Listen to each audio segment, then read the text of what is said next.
उठो गुरमुख उठो। बोलो जयकारा बोल मेरे श्री गुरु महाराज की जय। सभी गुरुमुख प्रेमियों से सप्रेम जय सच्चिदानंद।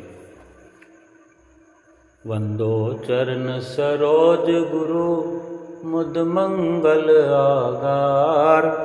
जेहि सेवत नर होत हैं भव सागर से पार। गुरु जी के सुमिरन मात्र से नाशत विघ्न अनंत। तासे सर्वारंभ में ध्यावत हैं सब संत। श्री प्रयाग धाम में अनुपम एक सुनहरी अवसर गुरुमुख प्रेमियों को नित्य प्रति मिल रहा है। अनेक अनेक उदाहरणों से अनेक दृष्टांत सुना करके समझाया जाता है कि किस प्रकार इस मनुष्य जीवन का स्वर्णिम लाभ प्राप्त करना है। ये जीवन अनमोल है। अनमोल जीवन का असली लाभ क्या है और भूल चूक हो जाने से कितना बड़ा नुकसान है, कितनी हानि है। गुरुमुख प्रेमी हम बड़े भाग्यशाली हैं और रोज नित्य भाग्यशाली होने का एक वरदान गुरुमुख प्रेमियों को यहाँ मिल रहा है। आज फिर से मौसम सुहाना हुआ, ठंडक ठंडक हो गई। श्री दर्शन खुलने से 1 घंटा पहले थोड़ी देर के लिए ही सही, लेकिन चारों ओर बरसात की ये बरसती हुई फुहारें गुरुमुख प्रेमियों को इस सुनहरे अवसर का एक स्वर्णिम नज़ारा प्रदान कर गई। ये बरसात की फुहारें जिस प्रकार बाहरी स्तर पर दिखाई हम सबको ये नज़ारा दिखता है, हम देखते हैं, ऐसा ही एक अपने भीतर हर गुरुमुख के ऐसा नज़ारा तब पहले से भी अधिक भरपूर हो जाता है जब सुंदर सुंदर मनोहारी दर्शन श्री हजूर के मिल जाते हैं। श्री दर्शनों का जब लाभ प्राप्त होता है, गुरुमुख प्रेमियों के हृदयों की तपन ऐसे ही बुझ जाती है जैसे बरसात के आने से गर्मी का जो मौसम है उसमें तब्दीली आ जाती है। ठंडा ठंडा मौसम हो जाता है, सुहाना मौसम हो जाता है। वही सड़क होती है, वही राहें, वही गलियां होती है कि जहाँ झुलस रही गर्मी में, झुलसती हुई धूप में, झुलसती हुई आग के जैसे ओले बरसते हैं मई और जून में, झुलसती हुई इस गर्मी में, झुलसाती हुई गर्मी के अंदर एकदम से बहार आ जाती है बरसात के आने से। चारों ओर वातावरण ठंडा ठंडा हो जाता है। ऐसा ही कुछ नज़ारा अपने भीतर भी महसूस किया जा सकता है। और गुरुमुख प्रेमी तो करते ही नित्य प्रति अपने भीतर के सुखद एहसासों से हर गुरुमुख प्रेमियों को राहत मिलती है, खुशहाली हो जाती है अंदर सतगुरु के दर्शनों से। सतगुरु की छत्र छाया में बैठ कर के ऐसा रमणीय नज़ारा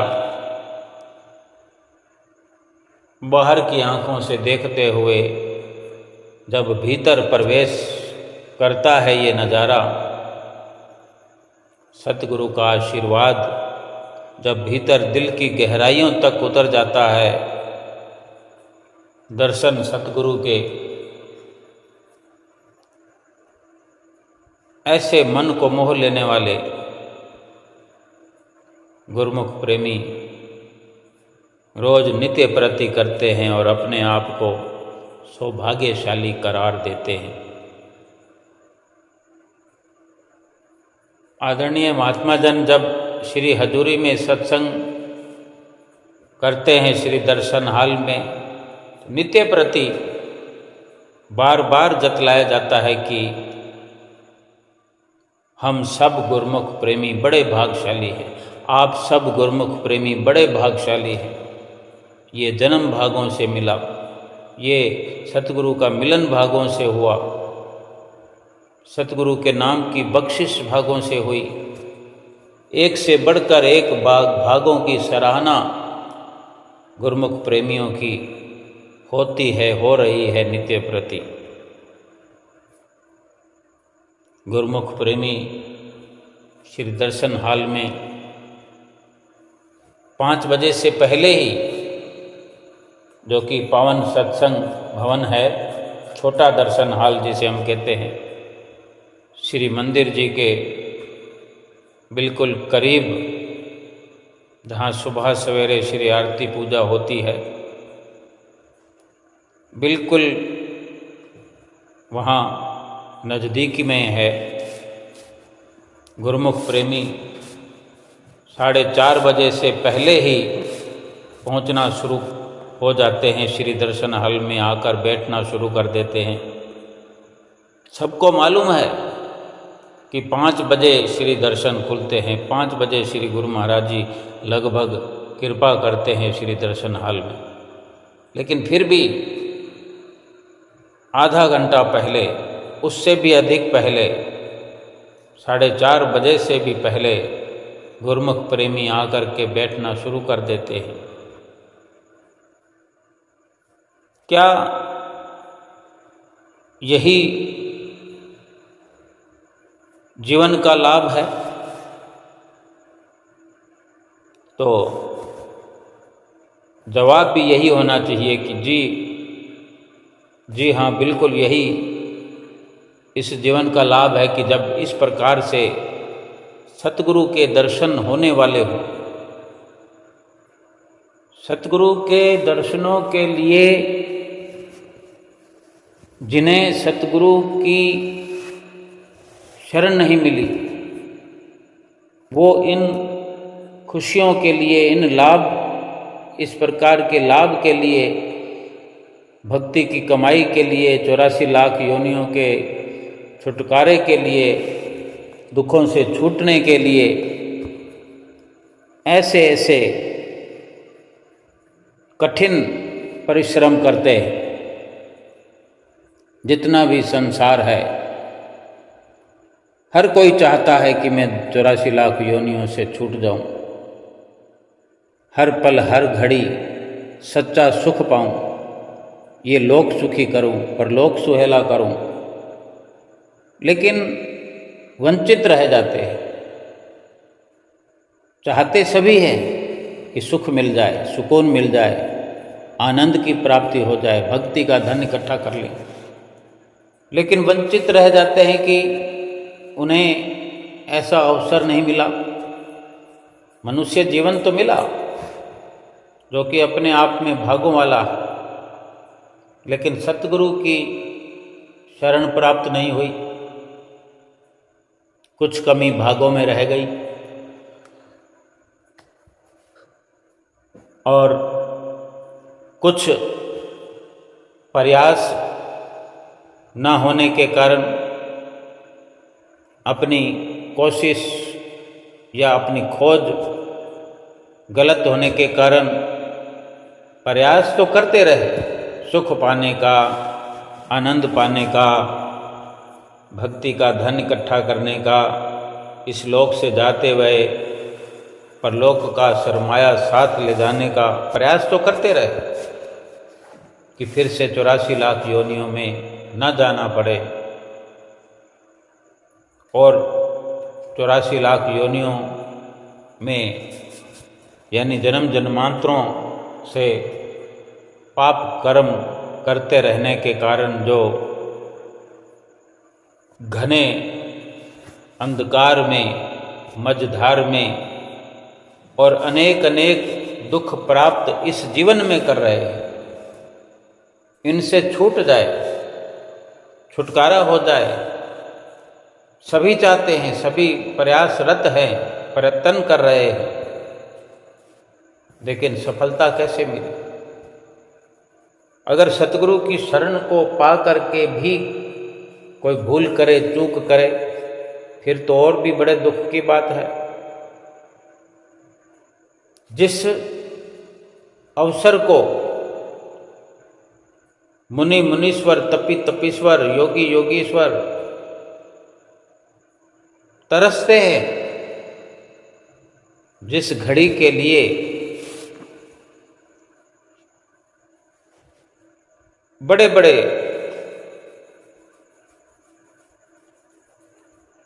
इस दुनिया में योग, यज्ञ, जप, तप, नेम, धर्म, संयम, व्यवहार करने वाले आते रहे और आ रहे हैं और आते रहेंगे, लेकिन इस मनुष्य जन्म को पाकर जिसको सतगुरु की शरण मिल गई है, उसका तो कोई मुकाबला ही नहीं कर सकता। और सतगुरु की शरण मिल जाने के पश्चात जिसने सतगुरु के आज्ञा व मौज में चल करके, सतगुरु के वचनों पर अमल करके जिसने जीवन का सच्चा लाभ प्राप्त किया, वो तो सर्वश्रेष्ठ इस दुनिया में जीवन व्यतीत कर रहा है। यही सच्चा लाभ है जीवन का। गुरुमुख प्रेमी श्री दर्शन हाल में जब प्रवेश करते हैं, प्रवेश करते ही पूरा वातावरण बदल जाता है। गुरुमुख प्रेमियों के भीतर का सब वातावरण चेंज हो जाता है कि पहले बेशक श्री दर्शन हाल की ओर चलते हुए, पहुँचते हुए कुछ न कुछ ख्याल लगा होता है कि हम श्री गुरु महाराज जी के दर्शन करने जा रहे हैं, श्री गुरु महाराज जी के ऐसे दर्शन करेंगे, श्री गुरु महाराज जी ऐसे हुक्मनामा देंगे, श्री गुरु महाराज जी ऐसे प्रसाद लुटाएंगे। बेशक ये विचार चल रहे होते हैं, लेकिन जब श्री दर्शन हाल में प्रवेश करते हैं तो फिर ये बड़े गहराई से ये विचार और बढ़ते हैं और कुछ तब्दीलियां विचारों में होने लगती है। कुछ और प्रकार के विचार अपने भीतर उठने लगते हैं और इतने में गुरुमुख प्रेमी जो दंडवत करके बैठते हैं, भजन सुनने का अवसर मिलता है, माइक में जयकारा लगता है और थोड़ा सा ध्यान गुरुमुख प्रेमियों का फिर से बदल जाता है। और इसी प्रकार भजन की शुरुआत के साथ ही फिर कुछ और इशारे, कुछ दृश्य, कुछ नज़ारे बदलते हुए एक एहसास दिलाते हैं कि अब श्री गुरु महाराज जी आने वाले। और ये संकेत पाकर के सभी चौकन्ने हो जाते हैं। गुरुमुख प्रेमियों को वहाँ बैठ कर के और किसी भी प्रकार की कोई सुध नहीं है कि मैं कहाँ से, किस शहर से यहाँ आया हूँ दर्शन करने, किस काम को छोड़ कर के आया हूँ, क्या मेरा नुकसान हो रहा है। एक बड़े विचित्र प्रकार से गुरुमुख प्रेमियों के जीवन में तब्दीलियाँ होती हुई दिखाई देती हैं, बाहर भी और भीतर भी। बीच बीच में ख्याल गुरुमुख प्रेमियों को आता ही है, लेकिन अधिकतर एक नशा छाया रहता है, खुमारी छाई रहती है।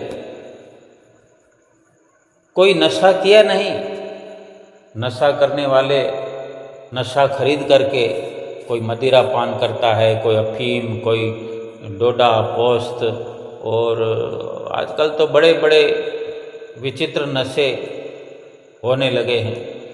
लेकिन यहाँ जो हम चर्चा कर रहे हैं वो खुमारी वाली जो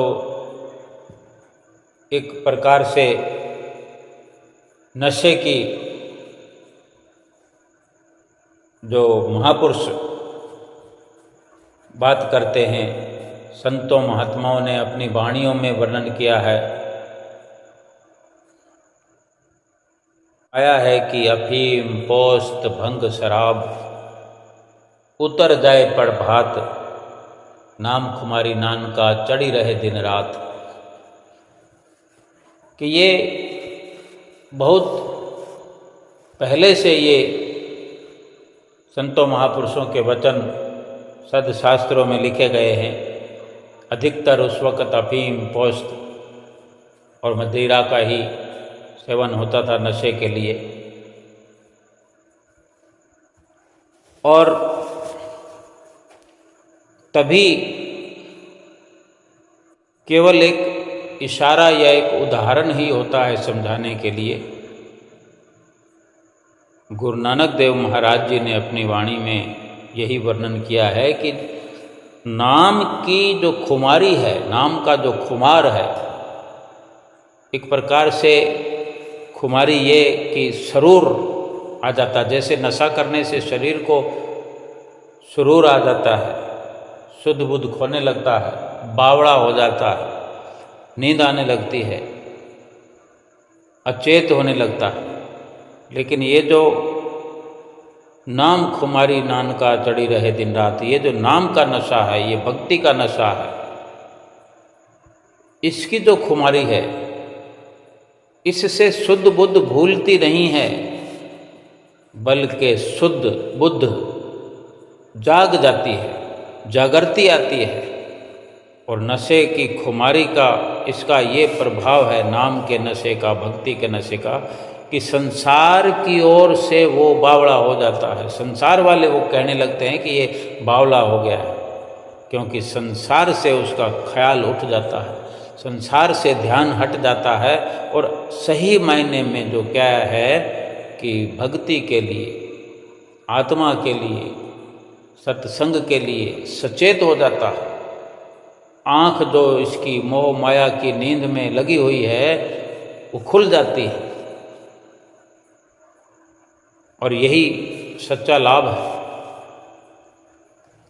गुरुमुख प्रेमी श्री दर्शन हॉल में बैठकर इंतज़ार कर रहे थे, तभी श्री गुरु महाराज जी श्री दर्शन हॉल में कृपा फरमाई और गुरुमुख प्रेमियों ने साष्टांग दंडवत प्रणाम करते हुए हुक्मनामा प्राप्त किया और उठ खड़े हुए। और श्री गुरु महाराज जी की असीम कृपा ये रोज बरसती है कि श्री गुरु महाराज जी अपने कर कमलों से एक एक प्रेमी को खुले हाथों आशीर्वाद से भरपूर करते हैं, आशीर्वाद लुटाते हैं। और सभी को आशीर्वाद मिल गया। गुरुमुख प्रेमी श्री चरणों में बैठ गए और संतों महात्माओं का माथा टेकने का हमेशा की तरह जो नियम है वो शुरू हुआ। महात्मा जन लाइनों में आते हैं, श्री गुरु महाराज जी की नज़दीकी प्राप्त करते हैं। श्री गुरु महाराज जी के आगे दूर मेज रखी होती है, एक तरफ से चलते हैं और दूसरी तरफ से घूमकर मेज के उस तरफ घूमकर और श्री गुरु महाराज जी के नज़दीक में माथा टेकते हुए और आशीर्वाद प्राप्त करते हुए। कितनी ये सतगुरु की अनुकंपा है कि वे हम गुरुमुख प्रेमियों को भीतर से भी और बाहर से भी अपने नज़दीक, बिल्कुल नज़दीक कर देना चाहते हैं, अपने साथ मिला लेना चाहते हैं। और ये कितना सुंदर हमारा सौभाग्य है जो ऐसे हम वक्त को पा करके, जितने भी हम अपने भागों की सराहना करें कम है। इसके पश्चात माथा टेक लेने के, महात्मा जनों के माथा टेकने के पश्चात एक बाई जी दो भक्तानियों को साथ लेकर आई, जिनकी तरफ से प्रसाद था। और ये सब नित्य प्रति होता ही है कि महात्मा जनों के माथा टेकने के बाद जिनकी प्रसाद की बारी होती है, उनको यह अवसर होता है कि वे श्री गुरु महाराज जी के चरणों में माथा टेकते हैं और प्रसाद का भोग लगता है। और उसके पश्चात सत्संग की शुरुआत होती है और प्रसाद का भोग लगता है। दो भक्तानियाँ जो जिनकी तरफ से प्रसाद था, गुलदस्ता बना हुआ फूलों का, तीन लोग होते हैं, तो जिसमें हार भी भेंटा किया गया, पीताम्बर भेंटा किया गया। श्री गुरु महाराज जी को पीताम्बर पहनाया। श्री गुरु महाराज जी भी अपनी मधुर वाणी में कुछ इशारा करते रहते हैं कि पीताम्बर को थोड़ा पीछे करो, आगे करो, क्योंकि मौज है उनकी। कभी पीताम्बर को अपने आप ओढ़ लेते हैं, कभी इशारा करते हैं कि थोड़ा सा, जो कि आज भी इशारा कर रहे थे कि दोनों ओर श्री गुरु महाराज जी ने पीताम्बर को थोड़ा थोड़ा अपने मोढ़ों पर धारण करवाया, 4-4 इंच ही सही। यूँ तो अधिक पीताम्बर जब होते हैं तो वो पीछे रखे हुए तकिए के ऊपर ही दोनों तरफ से महात्मा जन पकड़ के, एक महात्मा जी इधर, एक महात्मा उधर जी पकड़े हुए श्री गुरु महाराज जी के ऊपर से लेकर के बड़े आराम से उस तकिए पर पीताम्बर को समेटे हुए, कोई कुछ तह लगी हुई, उसी प्रकार ही तकिए पर सजा देते हैं, क्योंकि अनेक अनेक पीताम्बर होते हैं। आज जो कि श्री गुरु महाराज जी ने थोड़ा सा पीताम्बर वचन फरमा करके थोड़ा सा बिल्कुल 4 इंच ही अपने शोल्डर पर रखवाया। सभी के, तीनों लोगों के गुलदस्ते अपने कर कमलों में लेते हैं इत्मीनान से, चाहे 5-10 सेकंड भी पकड़े रखते हैं गुलदस्ता, कि गुरमुख प्रेमी खुशबहार हो जाए, माला माल हो जाए। कितना मान रखते हैं अपने गुरमुखों का, प्रेमियों का।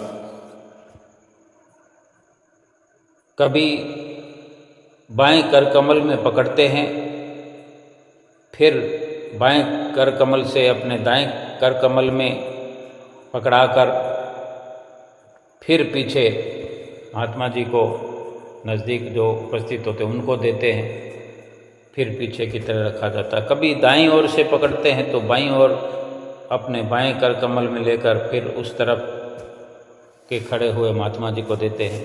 यानी बड़ी एक मर्यादा से, क्योंकि बड़ी मर्यादा में रहकर हमें मर्यादा में रहना सिखाते हैं, सिखाया है और सिखाते हैं।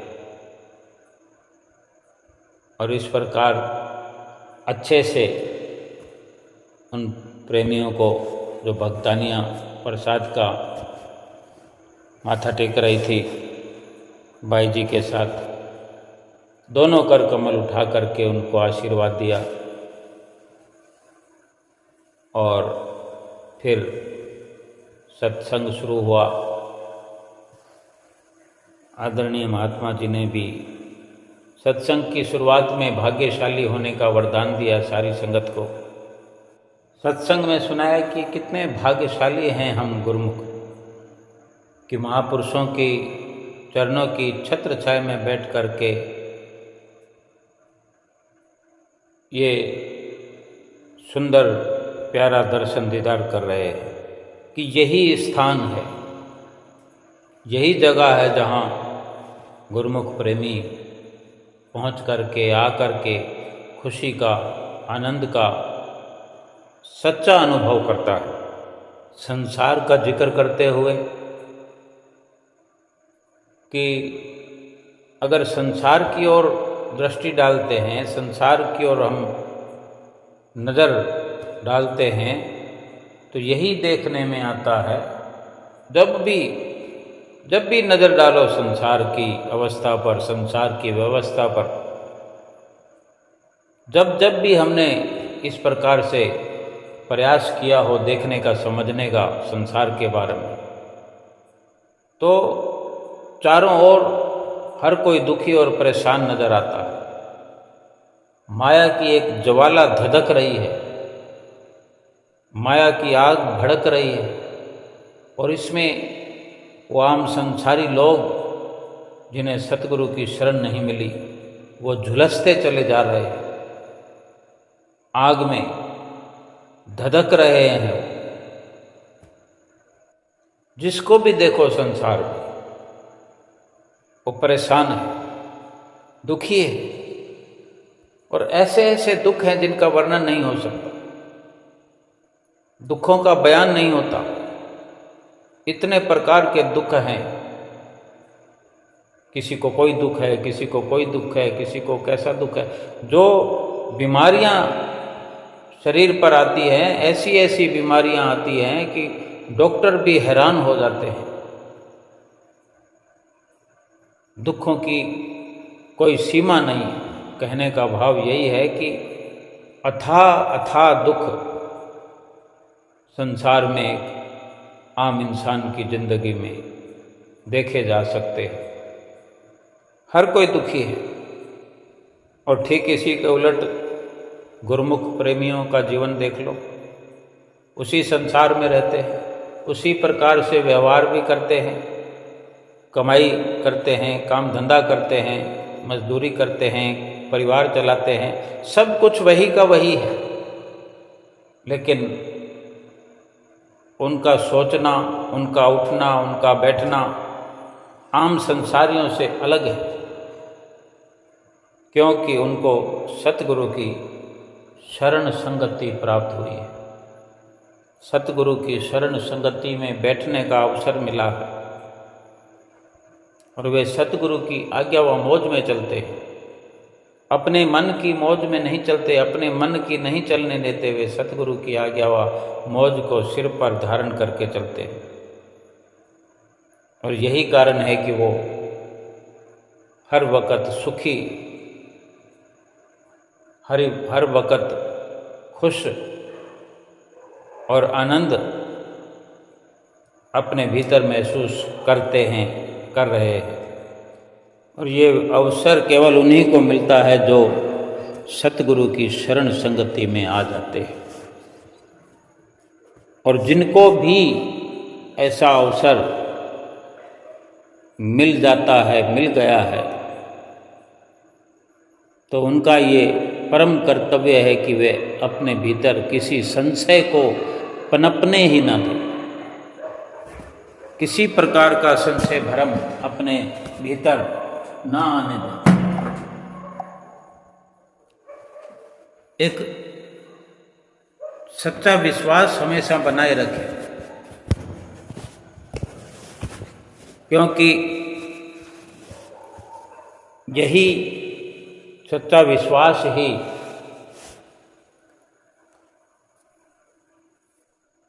संशय भ्रमों से गुरुमुख प्रेमियों को ऊपर उठा देता है, इतना ऊपर कि फिर किसी भी प्रकार माया की खाई में गिरने से बच जाता है जीव। अनेक गुरुमुख प्रेमी संशय और भ्रम की चपेट में आ जाते हैं। जहाँ विश्वास की कमी होती है, भरोसे की कमी होती है, हालांकि नाम लेने के पश्चात भी, बरसों हो जाने के बाद भी ये संशय भ्रम ऐसे हैं जो कभी भी भीतर में अपना मुंह उठा लेते हैं। ऐसे ही एक दृष्टांत, एक वृत्तांत सुनाया। 3 महीने पहले का एक गुरुमुख प्रेमी का किस्सा सुनाया कि वे विदेश से 3 महीने पहले एक प्रेमी परिवार आया, तो महात्मा जी से उनकी बात हुई, तो वो प्रेमी कहने लगे कि हमें इतने वर्ष हो गए हैं, काफ़ी वर्षों से नाम लिया हुआ है, लेकिन अभी तक हम ये नहीं समझ पाए कि श्री गुरु महाराज जी की हम पर कृपा है या नहीं है। इतनी सी बात है कहने को, लेकिन ये बहुत बड़ी हो जाती है जब संशय भ्रम हमारे भीतर पैदा हो जाते हैं। तो वो बता रहे थे महात्मा जी को कि हमारे अंदर ये संशय बना हुआ है। तो महात्मा जी ने कहा कि अगर आपको विश्वास नहीं है, भगत जी कहते हैं कि मेरी भक्तानी की भी यही दशा है कि क्या पता श्री गुरु महाराज जी की कृपा हम पर है भी कि नहीं है। तो महात्मा जी ने कहा कि हमने उनसे कहा कि देखो, इस संसार में 200 से भी ज़्यादा देश हैं। जैसे हिंदुस्तान एक देश है, इसी प्रकार के इतने देश हैं संसार के अंदर, और इस संसार में अनेक अनेक प्रकार के लोग रहते हैं, जैसे हिंदू, मुस्लिम, सिख, ईसाई, अरबी, फारसी, यानी मुस्लिम देश भी हैं और ईसाई देश भी हैं। अनेक अनेक प्रकार के लोग रहते हैं और अनेक अनेक प्रकार के लोगों में, अनेक अनेक देशों में कई ऐसे भी होते हैं जो विद्वान होते हैं, ज्योतिष होते हैं, जिन्हें हस्त रेखाओं का ज्ञान होता है, हाथ देकर बता देते हैं, कोई कुंडली टेवा देख करके बता देते हैं। तो महात्मा जी यही कह रहे थे उनको कि आप कहीं भी चले जाओ, किसी देश में और किसी भी भाषा वाले लोगों के बीच में जाकर, जिनके बीच में ज्योतिष वगैरह होते हैं, तांत्रिक वगैरह होते हैं, तंत्र मंत्र विद्या जानने वाले, तो आप किसी भी ज्योतिषी के पास चले जाओ, पादरी के पास चले जाओ, इस प्रकार के किसी पाठी के पास चले जाओ, उनसे जाकर पूछो कि हम पर सतगुरु की कृपा है या नहीं है, तो तुम्हें जवाब मिल जाए। तो महात्मा जी की बात सुनकर वो प्रेमी कहने लगे कि महात्मा जी, हमने जब से सतगुरु की शरण प्राप्त की है, नाम प्राप्त किया है, हमने कहीं भी जाना ही छोड़ दिया है, हम किसी और के पास तो जाते ही नहीं हैं, केवल सतगुरु के हम हर वक्त नज़दीक रहते हैं, नज़दीक रहना चाहते हैं, अपने भीतर से भी और बाहर से। किसी और के आगे तो जाने का ख्याल ही हमारे भीतर नहीं आता। और ये बहुत ही अच्छा जवाब उन्होंने दिया कि गुरुमुख प्रेमियों का ऐसा ही व्यवहार होना चाहिए, ऐसा ही गुरुमुख प्रेमियों का रहन सहन, गुरुमुख प्रेमियों का जीवन होना चाहिए कि जब सतगुरु की शरण मिल गई है, सतगुरु से नाम मिल गया है, तो फिर इधर उधर जाने की ज़रूरत क्या है। लेकिन ये मन है इधर उधर भटकाता है, संशय और भ्रम पैदा करता है। जो भटक जाते हैं, जिनके अंदर संशय पैदा हो जाते हैं, फिर उनको लगता ही नहीं कि मुझ पर सतगुरु की कृपा है कि नहीं, वे समझ नहीं पाते, क्योंकि गुरुमुख होकर भी अगर संशय भ्रम पैदा हो तो ये ठीक नहीं है। और वास्तव में अगर सतगुरु पर पूर्ण विश्वास हो जाए, कहते तो सब हैं, लेकिन पूर्ण विश्वास जिसको हो गया हो, भला वो ठोर ठोर जाकर के क्यों कोई आजमाइश करेगा। एक जगह ही एकाग्र चित्त होकर के अपने भीतर सुख का अनुभव करेगा। तो महात्मा जी ने फिर से कहा उनको कि आपकी बात ठीक है कि आप कहीं नहीं जाते, आपकी सोच अच्छी है, आपके विचार अच्छे हैं, लेकिन जो संशय आपको है उसके लिए आप अवश्य जाओ और आपको जवाब भी मिलेगा। महात्मा जी ने जो समझाना था उनको वो यही कि तुम ऐसी जगह, ऐसे लोगों के बीच में जाओ जो केवल ज्योतिषी तो हों, लेकिन सतगुरु के उपदेशी ना हो, जानते तक ना हो। उनके पास जाने से भी आपको पता चल जाएगा कि आप पर सतगुरु की कृपा है कि नहीं।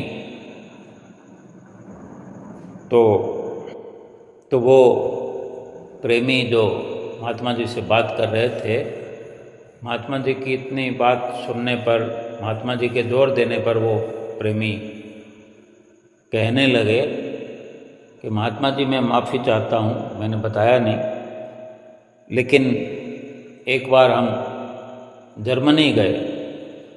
विदेश में तो वो रहते ही थे, लेकिन वो अपने शहर से चल कर के जर्मनी गए। वहाँ पर उनके रिश्तेदार वगैरह रहते थे। तो वहाँ जब गए थे तो अपने रिश्तेदारों को उन्होंने जिक्र किया इस बात का, ये संशय वाली बात, भ्रम वाली बात। तो उन्होंने उनको रास्ता सुझाया। जिक्र क्या किया जो उन्होंने रास्ता बताया?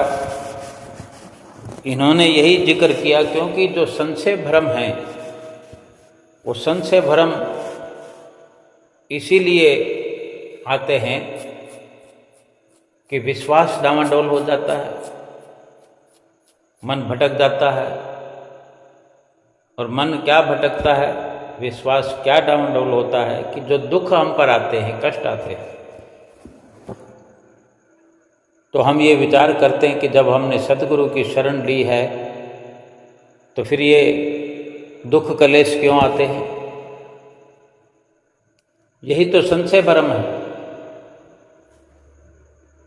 और ये क्यों आते हैं, संशय भ्रम क्यों होते हैं, ये भी महात्मा जी समझा रहे थे। और वो महात्मा जी से कहने लगे कि जब हम अपने रिश्तेदारों से जिक्र कर रहे थे कि भाई हमारे घर में कभी कभी कलेश हो जाता है, कोई और परेशानियां भी हैं, यानी ये दशा हमारी हो रही है, तब उन रिश्तेदारों ने हमें बताया, वो प्रेमी महात्मा जी से कह रहे थे कि हमारे रिश्तेदार ने बताया कि यहाँ एक चर्च में एक पादरी है जो इस प्रकार के सवालों के जवाब देते हैं। कोई इस प्रकार का संशय हो, भ्रम हो या कोई दिक्कत हो और भी कुछ परेशानियाँ होती है तो वो बता देते हैं और समाधान भी समझा देते हैं। तो वो प्रेमी कह रहे थे कि हमारे रिश्तेदारों ने कहा कि यहाँ आए हुए हो तो आप भी जाओ, उनसे पूछो, जो अपनी दुविधा है वो बताओ, क्योंकि यहाँ पर तो बड़े बड़े लोग, आसपास के विदेशों वाले, आसपास के लोग वहाँ आकर बड़े से बड़े रुतबे वाले उन पादरी से मिलते हैं और पादरी से मिल कर के सवाल जवाब करके अपना समाधान पाते हैं। तो ये भी चले गए वो प्रेमी, और वहाँ जा कर के देखा कि बड़ी भीड़ लगी हुई थी, लाइन लगी हुई थी। तो ये भी जा कर के वहाँ उपस्थित हुए और अपनी बारी आने का इंतज़ार करने लगे। जाने कब बारी आए, लेकिन पूछना तो था ही, क्योंकि मन में संशय आ गया और ये भी साथ में विचार चल रहा है कि हमें समझना है कि हम जो इतने वर्षों से श्री दरबार में लगे हुए हैं, सतगुरु की चरण शरण प्राप्त किए हुए हैं, तो अगर कोई दुख तकलीफ है, घर में कलेश है, ये क्यों होता, तो उसका जवाब तो चाहिए था। तो वहाँ अपना इंतज़ार कर रहे थे तो वक़्त से पहले ही पादरी की ओर से संदेश इनको प्राप्त हुआ कि आप अंदर चलिए, आपको पादरी साहब ने बुलाया। और जैसे ही वो प्रेमी वहाँ उपस्थित हुए, तब पादरी ने कहा, क्योंकि वो पादरी जो था वो बड़ा सिद्ध पुरुष था, तभी तो वहाँ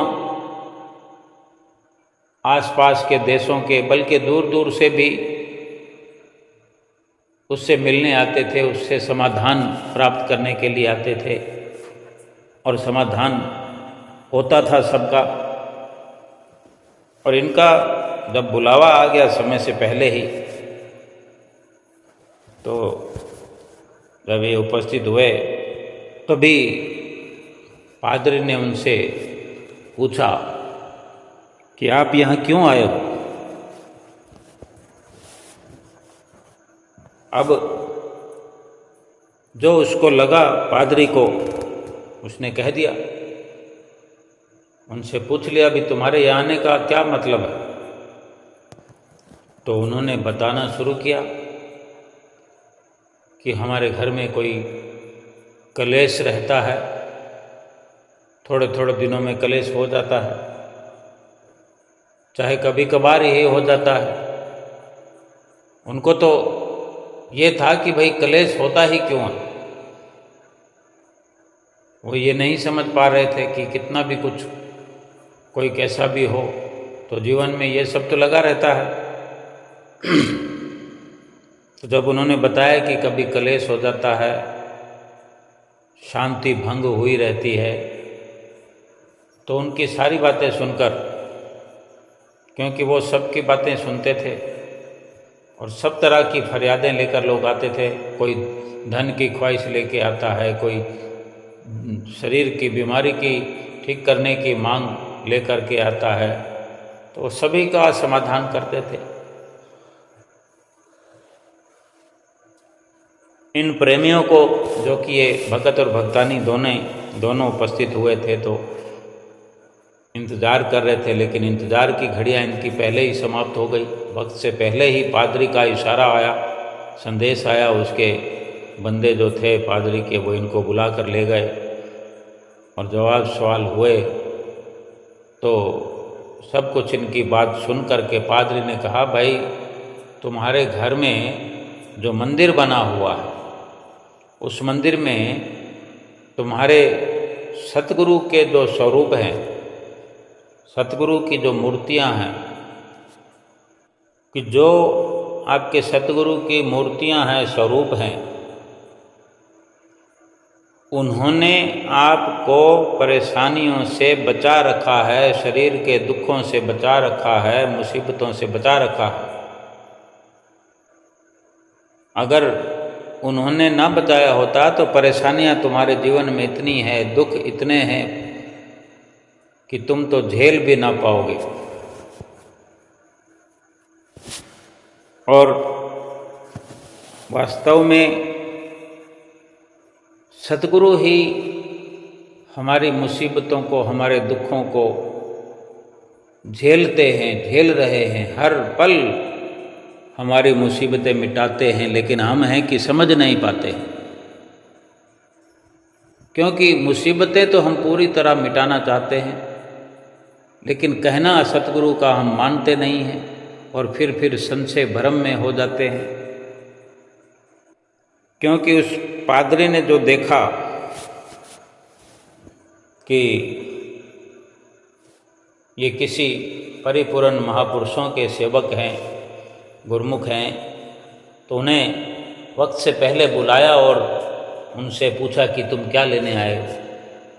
क्योंकि उसे महसूस हो रहा था कि इनके गुरु हैं, जो इनके सतगुरु हैं, वो समर्थ है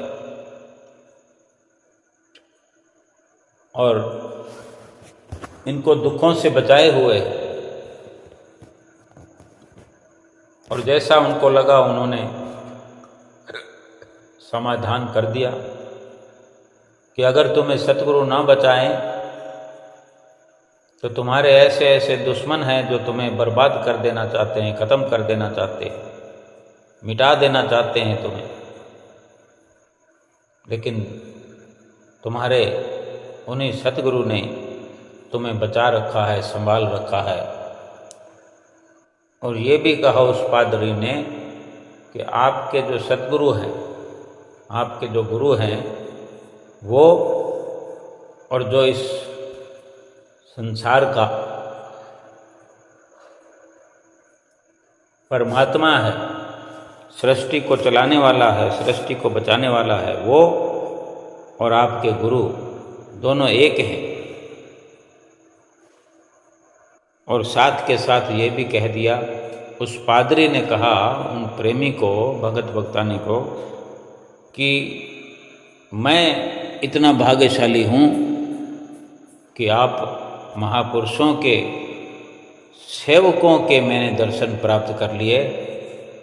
आपके दर्शन पा करके मैं अपने आप को भाग्यशाली समझता हूँ। तो हम अब विचार करें कि जो हम जैसे सेवकों को पा करके इस प्रकार का ख्याल रखता हो, इस प्रकार के विचार रखता हो, तो सोचो हमारे विचार कैसे होने चाहिए। जबकि वो गुरुमुख नहीं है, जिसने सतगुरु की शरण नहीं ली है और हमें इतना ऊंचा दर्जा देता है, इतनी उच्च वाणी का प्रयोग करता है सतगुरु के लिए। और हम जो स्वयं सतगुरु के सेवक हैं, हमें सतगुरु की चरण शरण मिली है, और हमारे अंदर अगर संशय भ्रम पैदा हो तो कितने दुख की बात है। तो ये भी उसने साथ में कहा, पादरी ने उन प्रेमियों को, कि आप अपने सतगुरु में अटल विश्वास रखो, श्रद्धा रखो और उनके वचनों पर चलो। तुम्हें कहीं जाने की जरूरत नहीं होगी, कोई संशय नहीं, कोई भ्रम नहीं पैदा होगा। और वास्तव में ये सच्ची बात है। लेकिन हम विचार करें कि क्या हमें कोई और जो गुरुमुख ना हो वो हमें समझाए, लेकिन हम गुरुमुख होकर भी हम अगर समझदार नहीं बने तो कितने बड़े दुख की बात है। महात्मा जी सुना रहे थे कि जो सतगुरु ने हमारे लिए नियम निर्धारित किए, 5 नियमों की जो एक रचना रचाई है, हमें अमल करने के लिए ही 5 नियमों की रोज़ हिदायत करते हैं। 2 घंटे भजन अभ्यास के लिए हमें रोज़ समझाते हैं, लेकिन हम उन नियमों को तो पूरा करते ही नहीं। साफ साफ शब्दों में महात्मा जी ने सत्संग में वर्णन किया और हम समझ सकते हैं, महसूस कर सकते हैं। महात्मा जी कह रहे थे कि दरबार में भी देखने को आता ही है कि गुरुमुख प्रेमी चले आ रहे होते हैं, कोई आरती में आ रहा है, कोई बेनती में आ रहा है। यही दशा आश्रमों में, कुटियाओं में है, यही दशा अपने घरों में है कि कितना श्री आरती पूजा में हम ध्यान लगाते हैं, कितना वक्त देते हैं। वरना क्या ज़रूरत है कि कोई आरती के बीच में पहुँचे, आरती शुरू हो जाए तब पहुँचे, या आरती ख़त्म होने वाली हो तब पहुँचे, या अगर पहले पहुँच जाए तो आरती के बीच में उठकर चला जाए, ख़त्म होने से पहले चला जाए। तो नियम कहाँ पूरा हुआ। ऐसे ही दूसरा नियम निभाते होंगे, सत्संग का, सेवा का, दर्शनों का। महापुरुष यही समझाना चाहते हैं कि अगर हम 5 नियमों की पालना नित्य प्रति करें, इत्मीनान से, श्रद्धा और विश्वास से, और 2 घंटे भजन अभ्यास पूरा करें, फिर कोई दुख नहीं, कोई तकलीफ नहीं, किसी प्रकार का कोई संशय नहीं, कोई भ्रम नहीं। चारों ओर खुशियाँ ही खुशियाँ महसूस होने लगेगी। श्री गुरु महाराज जी ने सभी गुरुमुख प्रेमियों को ये सुनहरी अवसर बख्शा है। हमारा फर्ज है कि हम श्री आरती पूजा करें, सेवा करें, सत्संग करें, सुमरन दर्शन ध्यान करें, और 2 घंटे भजन अभ्यास नित्य प्रति करते हुए अपने हर प्रकार के संशय से, भ्रम से, दुखों से, चाहे मानसिक हों चाहे आत्मिक हों, सभी दुखों से छुटकारा पाएं और अपना लोक परलोक सुहेला करें। बोलो जयकारा बोल मेरे श्री गुरु महाराज की जय।